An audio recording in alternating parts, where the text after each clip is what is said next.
Come back. लेकिन अभी मैं लोगों के सामने अपनी शादी की बात नहीं लाना चाहती, टीना ने आराम से कहा।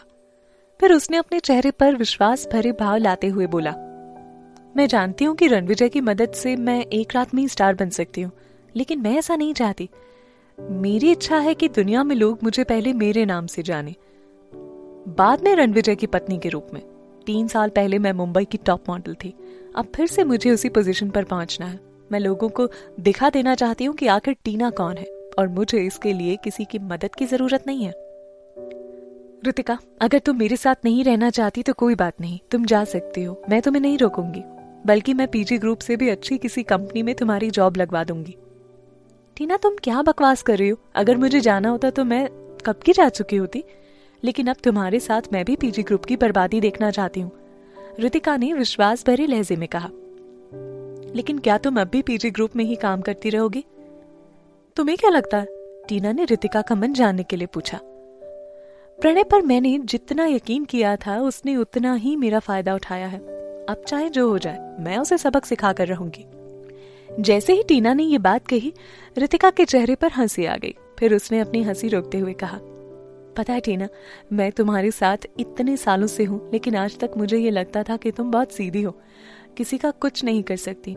लेकिन वाकई में आज तुम्हें इस रूप में देखकर मुझे बहुत खुशी हो रही है। अच्छा, अब ये बताओ कि आगे क्या प्लान है? वीडियो अब रिलीज कर दूं? नहीं, अभी स्पोक्स पर्सन की डील हो जाने दो। एक बार जब लोगों को ये लगने लग जाए ना कि जिस चीज पर मेरा हक है वो यूसुफा के पास है, तो फिर यूसुफा के फैंस को भी उससे नफरत होनी शुरू हो जाएगी। ठीक उसी समय तुम वीडियो भी रिलीज कर देना। ऋतिका, अब तुम्हें थोड़ी मेहनत करनी होगी। ग्राउंड स्टार शो के वीडियो को थोड़ा एडिट करना होगा और फिर उसे ऑनलाइन पोस्ट करना होगा। ठीक है, कोई बात नहीं, ये सब मुझ पे छोड़ दो। टीना का प्लान सुनकर ऋतिका के चेहरे की खुशी देखी जा सकती थी। दूसरी तरफ टीना का बदला हुआ रूप उसकी खुशी को और ज्यादा बढ़ा रहा था।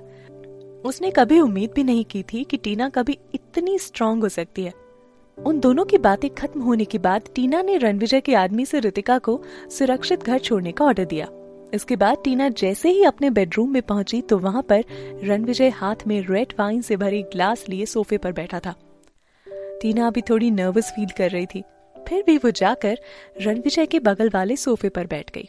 रणविजय ने एक हाथ में वाइन का ग्लास पकड़े हुए दूसरे हाथ से टीना को अपनी बाहों में दबोच लिया। इसके बाद कुछ ही पल में उसने अपने होठों को टीना के गुलाबी होठों पर रखकर दबा दिया। इसके बाद उसने वाइन के ग्लास को भी टीना के होठों से लगा दिया। लेकिन टीना ड्रिंक नहीं करती थी, इस वजह से उसने अपना मुंह पीछे खींच लिया। रणविजय जोर से हंस पड़ा। तो तुम पीती नहीं हो? ऐसे में तो तुम्हें बहुत दिक्कत होने वाली है, क्योंकि मेरी पार्टियों में तो बिना ड्रिंक के कुछ होता ही नहीं है। टीना ने रणविजय को पीछे धकेलते हुए कहा। तो फिर तुम्हारा क्या मतलब है, मैं पीना शुरू कर दूं?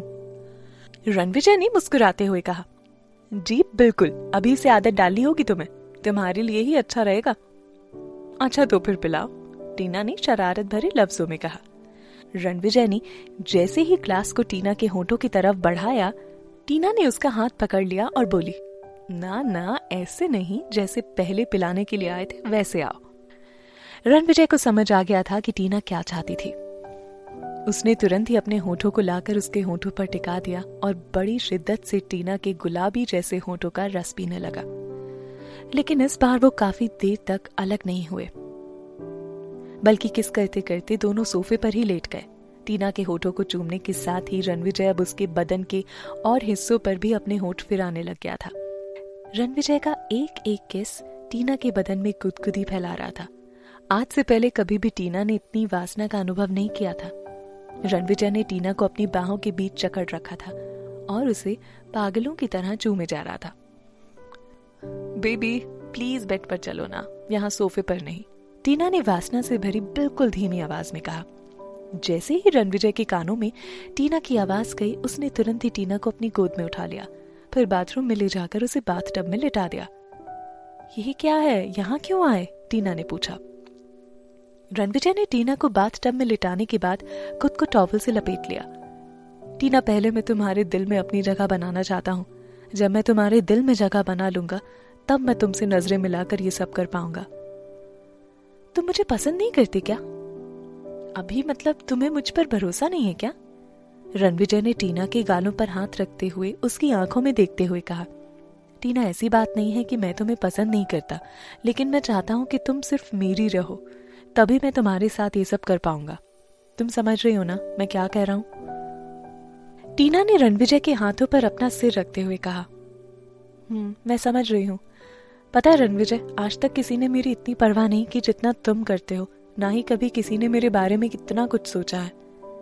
रणविजय को समझ आ गया था कि टीना किसकी तरफ इशारे करते हुए ये बातें कर रही थी। आज अगर वो चाहे तो एक झटके में ही प्रणय को तबाह कर सकता है, लेकिन वो सिर्फ टीना की वजह से ही रुका है। वो चाहता है कि टीना जो कुछ भी चाहती है वो खुद के दम पर हासिल करे। अगली सुबह तक पीजी ग्रुप के मॉडल की स्कैंडल वाली हेडलाइन गायब हो चुकी थी।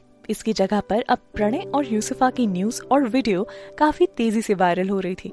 वहीं दूसरी तरफ इस न्यूज के आने के बाद लोगों की सिंपैथी टीना को मिलनी शुरू हो गई थी। उसके फैंस की भी संख्या काफी बढ़नी शुरू हो गई थी। इंटरनेट पर लोग टीना के पुराने दिनों की फोटोज और न्यूज काफी ज्यादा सर्च कर रहे थे।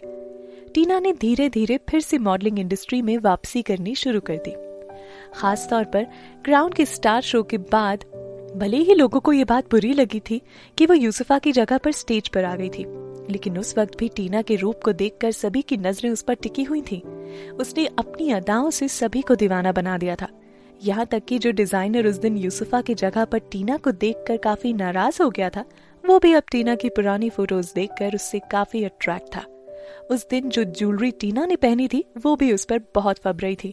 ऐसा लग रहा था मानो वो ज्वेलरी टीना के लिए ही डिजाइन की गई हो। एचएफ के डिजाइनर ने शो वाले दिन भले ही गुस्से में आकर टीना को काफी भला बुरा कह दिया हो, लेकिन आज उसे खुद अपने किए पर पछतावा हो रहा था। अब उसे एहसास हो रहा था कि उस ज्वेलरी के लिए उसे टीना से अच्छी कोई और मॉडल मिल ही नहीं सकती थी।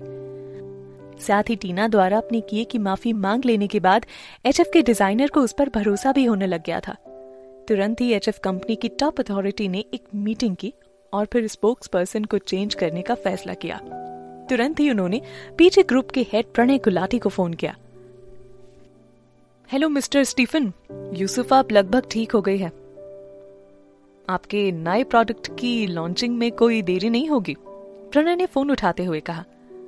नहीं, मैंने इसलिए फोन नहीं किया है।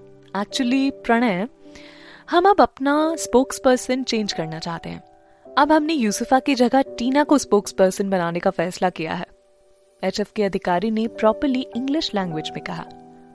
यह सुनकर प्रणय के होश उड़ गए। उसे समझ नहीं आ रहा था कि वो इस पर कैसे रिएक्ट करे।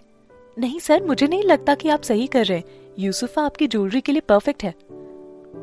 अभी तक हमारा कॉन्ट्रैक्ट साइन नहीं हुआ है। अगर आप यूसुफा की जगह पर टीना को नहीं ला सकते हैं तो हमें ये कॉन्ट्रैक्ट कैंसिल करना पड़ेगा और फिर हम किसी दूसरी कंपनी से ये कॉन्ट्रैक्ट कर लेंगे।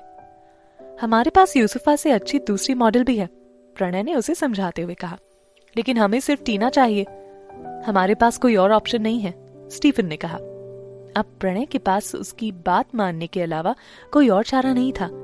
हालांकि इसी डील पर ही यूसुफा के टॉप 10 मॉडल का अवार्ड भी डिपेंड था, लेकिन अब ये डील टीना को मिलने से यूसुफा का टॉप 10 मॉडल का अवार्ड भी उसके हाथ से निकल गया। किसने सोचा था कि टीना फिर से कभी मॉडलिंग इंडस्ट्री में इतनी जोरदार वापसी करेगी। जब यूसुफा को इसके बारे में पता चलेगा तो वो गुस्से से पागल हो जाएगी। रितिका को जैसे ही इसके बारे में खबर हुई वो अपनी एक्साइटमेंट को कंट्रोल ही नहीं कर पाई थी। उसने तुरंत ही टीना को कॉल किया। टीना टीना टीना, अब तुम्हें सुपर मॉडल बनने से ना कोई नहीं रोक सकता। पता है, एचएफ ने खुद तुम्हें अपना स्पोक्स पर्सन चुना है। ये सुनकर टीना ने कोई ज्यादा रिएक्ट नहीं किया। उसने रितिका से कहा, अभी इतनी खुशी मत मनाओ रितिका, यूसुफा इतनी आसानी से हार मानने वाली नहीं है, वो कुछ ना कुछ जरूर करेगी। टीना का दिमाग अभी इसी तरफ घूम रहा था कि आखिर यूसुफा आगे क्या चाल चल सकती है।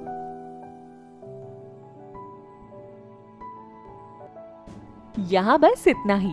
आगे की कहानी जानने के लिए सब्सक्राइब करें पॉकेट एफएम चैनल को और बेल आइकन बेल क्लिक करके अगले एपिसोड का नोटिफिकेशन पाएं। लेकिन आप सारे एपिसोड अभी सुनना चाहते हैं तो डाउनलोड करें हमारा pocket FM app. Link description में है, जहां आप पाएंगे इस शो के सारे एपिसोड्स और साथ ही इसके जैसे और भी बेहतरीन शो। तो देर किस बात की, अभी डाउनलोड करें पॉकेट एफएम ऐप।